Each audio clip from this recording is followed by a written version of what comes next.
Ground Branch recently released version 1.0, and going into it, I expected a hardcore tactical shooter built around realistic gunplay, careful planning, and teamwork. The game impressed me almost immediately. The combat felt tactical, the shooting felt satisfying, and the weapon customization gave me plenty of ways to build my loadout. But the more I played, the more I started to wonder how much was actually waiting for me beyond that first impression. So I tried everything Ground Branch had to offer to answer one question: does version 1.0 actually have enough to do? During my first few minutes with Ground Branch, the shooting felt satisfying, the weapons sounded great, and the customization stood out. Since I've played games like Call of Duty, Battlefield, and Escape from Tarkov, the weapon customization felt familiar and was easy to get used to. After going through some quick and basic training, getting used to the controls and rebinding a few keys, I was ready to jump into my first mission. I started with Lone Wolf, which is basically the solo mode where you complete missions without any other players. This is where I got my first look at how Ground Branch actually played during a mission. Okay, let's go. Another smoke. Right here. Reload. Wait for the smoke. Can you see me? There's no way you can see me, right? There's nobody to my right here. No, I don't think so. Oh my god.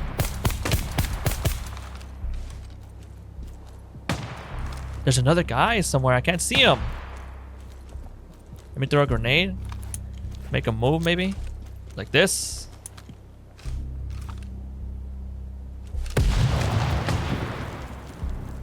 Dude, I can't see this guy. I'm blind. I see him, I see him. He's dead. Alright. I think that's it. We're gonna go in. This is where I started to understand how different Ground Branch felt from other shooters I've played. The movement was slower and every fight felt much more dangerous. Enemies could go down in only a few shots, but the same was true for me. Because of that, I had to move carefully, check my corners, and think before entering a room.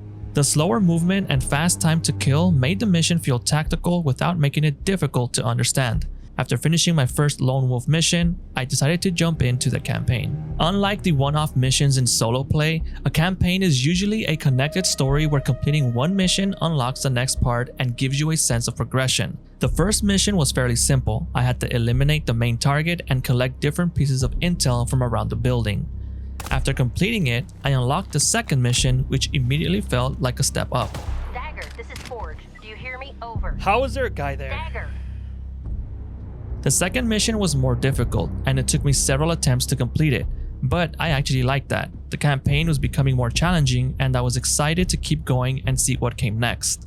This is where I ran into my first problem. After completing the second mission and returning to the mission select screen, no new missions appeared. After some time, I started to think that maybe I had done something wrong, so I went back and completed the mission a second time, but nothing changed. I completed it a third time, and when I still did not see any progress, I decided to look online. This is when I found out that version 1.0 only included 2 campaign missions. That was disappointing because I was enjoying the campaign and I was excited to continue, but I was not ready to stop playing yet. Ground Branch still had online PvE and PvP modes, and after enjoying the campaign as much as I did, I was still excited to see what the rest of the game had to offer.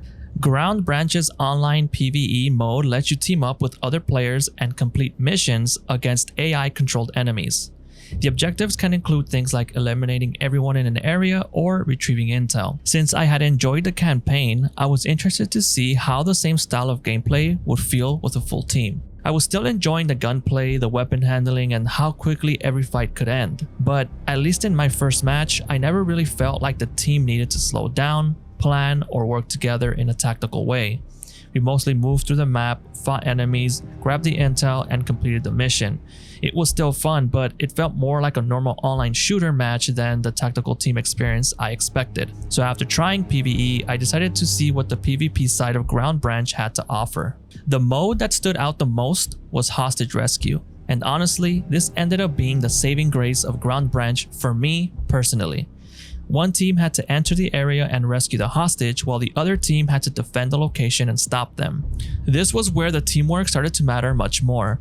Because both teams had a clear objective, there were more reasons to communicate, move carefully, and work together instead of everyone running around on their own. Out of the PvP modes I tried, Hostage Rescue felt the closest to what I expected Ground Branch to be. Even if the campaign never gave me more missions, PvP felt like the part of the game that could keep bringing me back every once in a while.